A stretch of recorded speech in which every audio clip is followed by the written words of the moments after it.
Welcome to fact check. నేను వైష్ణవి. ప్రపంచంలో ఎక్కడ ఉద్రిక్త పరిస్థితులు ఏర్పడినా ప్రపంచం మొత్తానికి ఏదో విధంగా నష్టమే జరుగుతుంది. అందులో భారత్ కూడా ఉంటుంది. ఉక్రెయిన్ రష్యా మధ్య జరుగుతున్న యుద్ధం వల్ల ఇప్పుడు భారతే నష్టపోయింది. ఇప్పుడు ఇరాన్ ఇజ్రాయెల్ గొడవలతో కూడా భారత్కి నష్టమే జరగనుంది. భారీగా పెట్రోల్ ధరలు పెరిగే ప్రమాదం కూడా కనిపిస్తోంది భారత్లో. అయితే హర్ముజ్ జలసంధి మూతివేతకు ఇరాన్ పార్లమెంట్ ఇప్పుడు నిర్ణయం తీసేసుకుంది.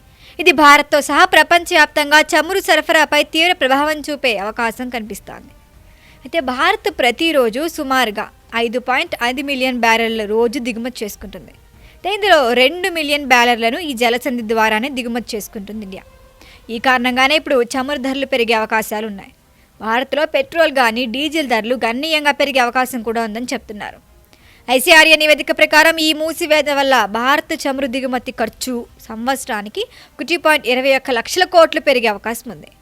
ఈ చమురు ధరలు ఇలా పెరగటం వల్ల రవాణా, ఉత్పాదన రంగాల ఖర్చులు కూడా పెరిగిపోతాయి. దీంతో మనకి ద్రవ్యోల్బణం పెరుగుతుంది.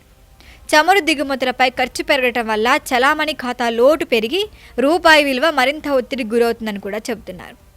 అయితే భారత్ ఇప్పటికే ప్రత్యామ్నాయాలు చూసుకుందన్న విశ్లేషణలు కూడా ఉన్నాయి. కానీ రష్యా, అమెరికా, బ్రెజిల్ నుంచి చమురు దిగుమతుల్ని పెంచింది. జూన్ 2025 నుంచి రష్యా నుంచి 2 బిలియన్ బ్యారెళ్ల రోజు దిగుమతి చేసుకుంటుంది.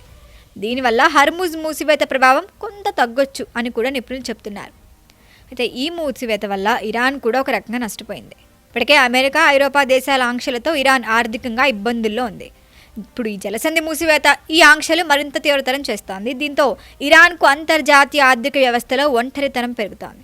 యుద్ధ సమయ ఆదాయం కూడా ఆగిపోతే ఇరాన్ దెబ్బతింటుంది. అందుకే హర్ముజ్ను ఎక్కువ కాలం ఆపలేదని నిపుణులు కూడా అంచనా ఇస్తున్నారు. భారత్పై దీర్ఘకాల ప్రభావం ఉండదని అంటున్నారు నిపుణులు.